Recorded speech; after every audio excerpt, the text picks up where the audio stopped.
Ce mois-ci, dans les musées, au Grand Cursus, l'exposition Simenon, Images d'un monde en crise, et au Fonds patrimoniaux, l'exposition Simenon, du roman dur à la bande dessinée. Toujours autour de Georges Simenon, un cri à musée, une visite en famille et un atelier d'écriture. Mais aussi une conférence sur la gravure ancienne par Morgane Legare et bien sûr le ciné-musée. À la Bovary, la visite thématique L'art entre parc et musée. Et enfin, le printemps des diversités. Bonjour à tous, ce mois-ci c'est le célébrissime écrivain liégeois Georges Simenon qui est à l'honneur. Au Grand Cursus, ne manquez pas de découvrir l'exposition Simenon, Images d'un monde en crise, accessible jusqu'au 27 août. Entre 1931 et 1935, Georges Simenon voyage à travers le monde et en rapporte des reportages, des romans, mais aussi des milliers de photographies. Le Grand Cursus présente une sélection de celles-ci. Rencontre avec Alain Delaunoy, attaché scientifique du musée Grand Cursus, qui a sélectionné les 150 photographies issues du fonds Simenon conservé à l'Université de Liège. Simenon, en fait, c'est quelqu'un qui est très vite à l'étroit. Donc, il quitte Liège, il va jusque Paris. Et déjà dans le milieu des années 20, quand il est à Paris, il trouve très vite que la ville est trop étroite pour lui. Donc, il va beaucoup voyager très vite. À la fin des années 20, il part déjà avec un bateau vers la Hollande. Et c'est là qu'il va inventer, en 1929, le commissaire Maigret. C'est sur les canaux hollandais. Mais son premier voyage, c'est vraiment en France. Et là, il s'intéresse beaucoup à la vie des marins, des mariniers, des éclusiers, de toute une population très simple qui travaille.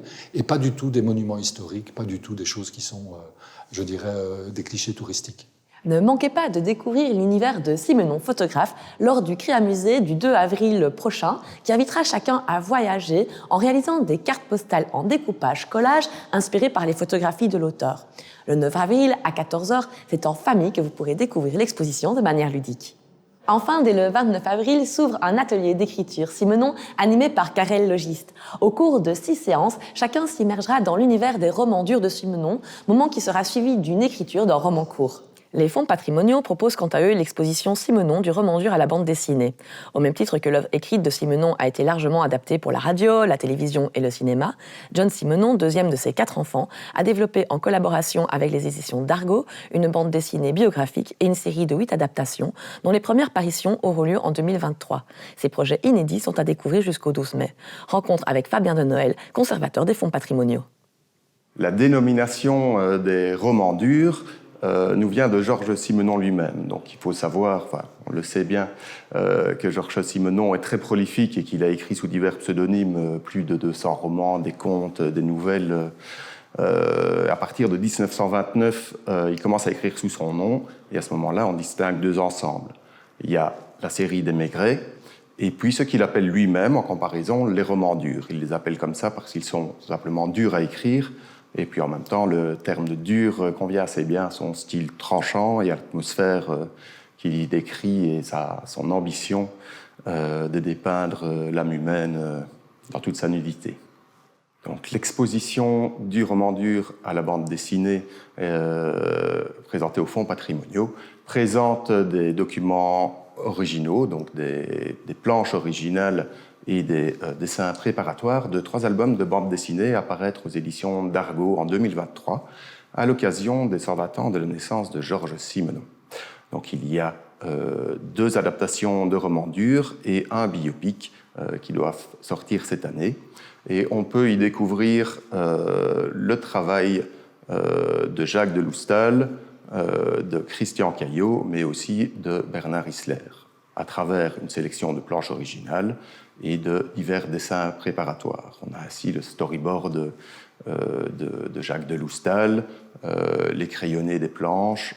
Il faut noter que Bernard Isler travaille énormément avec l'outil informatique et que donc le travail qui est présenté est toujours un travail en cours et que ce sont des tirages, des fichiers informatiques sur lesquels il est en train de travailler et d'élaborer son album.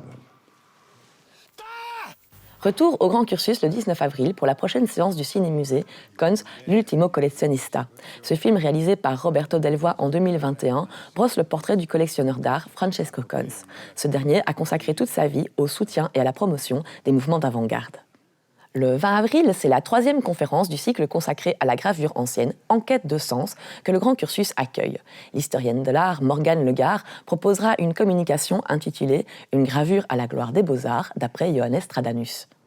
À la Beauvry, la visite thématique prend des airs de printemps et nous invite à la rencontre entre l'art, parc et jardin. Espace rural, à l'origine, la Beauvry se développe dès le milieu du 19e siècle lors des aménagements de la dérivation et du jardin d'acclimatation. Point central de la fameuse exposition universelle de Liège en 1905, le parc et son palais des expositions en sont encore aujourd'hui des témoins privilégiés. Classé depuis 1974, le parc offre un écrin de choix pour le musée, entièrement rénové. Une visite découverte entre parc et musée. Enfin, ce mois-ci, les musées s'associent au Printemps des diversités. Le 6 avril, rendez-vous à la Beauvry pour vivre une après-midi de réflexion sur le thème culture et diversité, utopie réaliste. Le samedi 8 avril, au départ du grand cursus, partez en balade pour découvrir soit les arbres en milieu urbain, soit les différents sites de migration d'hier et d'aujourd'hui. Quant à moi, je vous retrouve le mois prochain pour d'autres news des musées.